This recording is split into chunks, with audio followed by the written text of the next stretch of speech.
And we're on. Welcome to Timeless Personal Growth and Development. Today we're talking about normalizing mental illness. It's a big discussion that the world always wants to talk about. Talk about the mental health crisis. Talk about mental health problems. Always want to make everybody aware about mental illness. We know. And this stuff gets drilled into our heads all the time. It's everywhere. On social media, on the internet, on TV, everywhere. Always making us aware of mental health problems in the world today. Everybody has some sort of anxiety. Everyone's taking some sort of medication for their depression. There's always some sort of personality disorder. There's always some sort of issue. Everybody has something diagnosed or labeled with something. It's everywhere. And it gets drilled and pounded into us about being very aware of our mental health. Yes, of course, we know. Mental Health Awareness Day, of course, we know. But ask yourself this. Is it becoming too much? Is it going too far with pushing mental health on us? Is it being pushed so far that it's actually going into an unhealthy direction, where mental health issues become normal? And ask yourself this. Have you ever met somebody who didn't have a mental health issue? Like someone who you would just seem as very, very, very well put together. I've never met anyone in my life who just had everything together. No issues, no anxiety, no depression, no problems. No, everybody has something. And I feel we've kind of normalized it a little too much now. It just becomes part of our norm that everybody has some sort of issue that they're dealing with. And it's almost become trendy that if you're not struggling with some sort of mental health issue, then you're not part of the club. It's kind of become the cool thing to do. Cool thing to have a mental health issue. And we've glorified it a little too much. And we want to, of course, praise and we want to compliment people of telling them how brave and how amazing they are for coming out and talking about their anxiety and talking about their depression. It's become so normalized in our day-to-day vernacular, our day-to-day speech with each other, that we can't escape it. We can't. Can't we just be a normal human with just a normal amount of stress without always having to be speaking of any kind of issue, any kind of mental health issue? Because sometimes it does go too far, and people are constantly almost praised for having anxiety, praised for having depression, praised for having some sort of personality disorder that they've overcome. And that's part of everyone's journey. Every part of the hero's journey is to have something to overcome. And now we live in a world where everything we have is so easy at our disposal. We go to the grocery store for food. We don't have to hunt for our food. It's not a dangerous task to go get food for our families anymore. We got money, we've got shelter, we got a safe space to come home to at the end of the day and get into a nice cozy warm bed and turn on the TV. And we don't really need to work. We don't really need to fight for anything. But the human condition is made to deal with some sort of conflict. And that may sound controversial, but that's actually how human beings are designed. We're designed to have some sort of conflict. So if we're not dealing with any kind of conflict on the exterior of our lives, we don't have a saber-toothed tiger or woolly mammoth trying to kill us and try to kill our families. There's nothing in our exterior that's causing any kind of conflict for our lives. Where does the conflict come from? It comes from the interior. It comes from our heads. Sometimes we throw words around like anxiety, depression, narcissism, borderline personality disorder. We throw these mental health issues around so easily and we don't really quite understand it. Now take anxiety for example. Having a stressful day is not anxiety. Oh man, I had such a long, tough day, and I was just filled with anxiety. No, you're not. Having a stressful day, going to work, coming home, decompressing,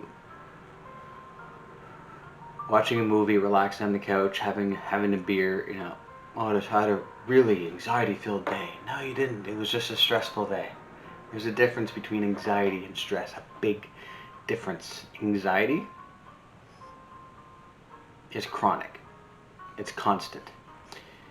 If you are in a relaxed state, if you are sleeping and relaxing and you wake up with sweats and stress, when you're supposed to be in a relaxed environment in your bed, sleeping at night, and you wake up, your heart's beating, you're sweating, your stress levels through the roof, on a subconscious level, you are suffering from some sort of anxiety that you may be aware of or may not be aware of. That's for you to decide.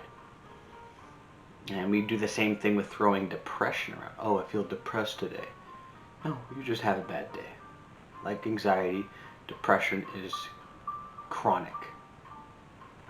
It's constant. It's all the time. You can be in a situation where a very engaging, fun, enjoyable situation and still find reasons to be depressed. Yes, there is something there that you need to look into. I remember an interview with the actor Hugh Laurie, and he was saying he knew he had some sort of issue with depression because he was in an environment. I think he was at a monster truck show, and there's loud noises and explosions going around everywhere. A big spectacle that's fun, engaging, and stimulating. And he had no reaction. He had zero reaction, and just sat there like a zombie and not engaging, not getting excited like everybody else was around him. And that's when he knew something was wrong. He was in a situation where he needed to be stimulated and excited, and he couldn't be. So there's something in there that's wrong. So just because you had a rough day, that doesn't mean you're depressed. It's chronic. Same thing with the word narcissism. I like to throw the word narcissism around here. Oh, that guy thinks really highly of himself. He must be a narcissist. No. Just because you're self-confident in yourself and you have high self-esteem doesn't make you a narcissist. It doesn't. Certain people who, we know in the public eye do have narcissistic traits. Just because you're self-confident doesn't label you a narcissist, and we need to stop throwing words like narcissism, depression, anxiety. Stop throwing it around over every little thing and using those words so quickly. When we see a behavior that seems to be labeled as anxiety or depression, narcissism, we quick to throw that word out. We're so quick to use that. Those words have a deeper, darker meaning. Much deeper, darker meaning. You can be like, oh, I'm in a constant state of depression. How do you know?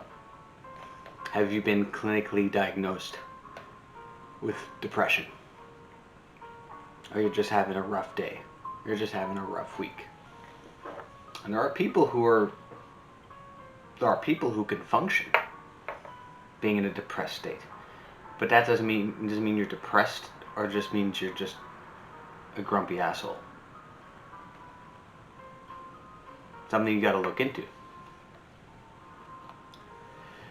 But we'd like to kind of, it's almost a badge of honor now when someone says like, oh, I've overcame anxiety, I overcame depression. Having to overcome some sort of conflict in your head. Oh, great, you get praised, you get complimented, you get your little badge of honor, great, wonderful, and it makes you part of the club. Because we need, like I said earlier, we as human beings, we need conflict always to overcome. And maybe that's a flaw in human nature, but that's kind of how we were built, how we were designed. We were made for conflict. We're made to overcome. Wouldn't it be great in a perfect world if everybody in the world today got along and had fun, and we lived, the entire planet on a global scale lived in harmony, everybody got along, everybody was happy? When in human history has that ever happened? Never, and it never will. Why? Because we are human beings and we're designed for conflict and drama. That's why. And when we don't get that conflict and drama from our external life, we create it in our own heads. We need something. I used to think like this in high school all the time.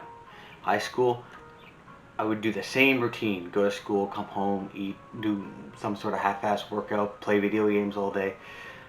My life was easy and it was simple and it was smooth. There was no conflict, there was no drama, and I always felt there was something wrong with me.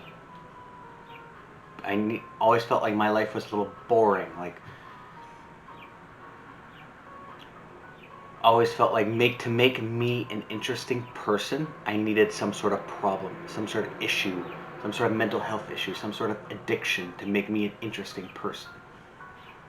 That's a flaw in thinking, and that's a flaw in how we are indoctrinated as human beings with the media and the TV that we watch. To make us interesting people, we need to have issues, we need to have problems to overcome. I think it's silly, I think it's stupid, but it's also human nature.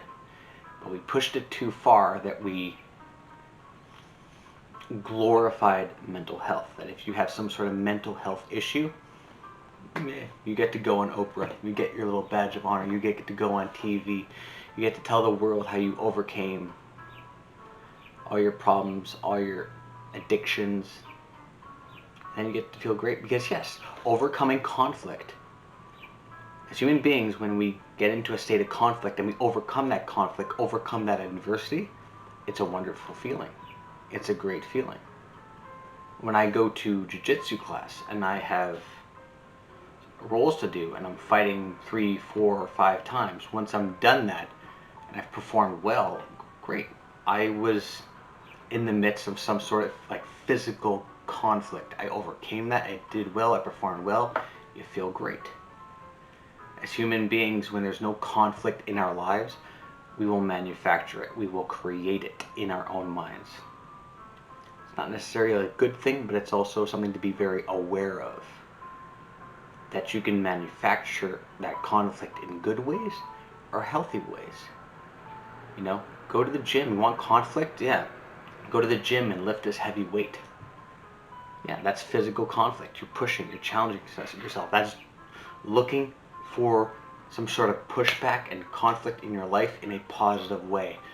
Looking for it in a negative way is trying to find issues with your life when there are none. Labeling yourself as having a lot of anxiety, where there are people who actually suffer from real anxiety and real depression. And it's an insult to those people when you throw around the words anxiety and depression so goddamn easily. It is an insult. So we need to wake up a little bit and realize that we do look for conflict as human beings, but we need to do it in a healthy way, not a negative way. And stop glorifying mental health. It's not something to be proud of. It's something to be overcome. It's a feature as a human being we need to overcome, but we don't need to glorify it. We don't need to always talk about it. It's good to be aware, but it doesn't always need to be the default state as a human being. And on that note, thank you so much for watching. Appreciate it. If this video is of value to you, you can like and subscribe. Timeless personal growth and development. I'll see you on the next one. Have a good one.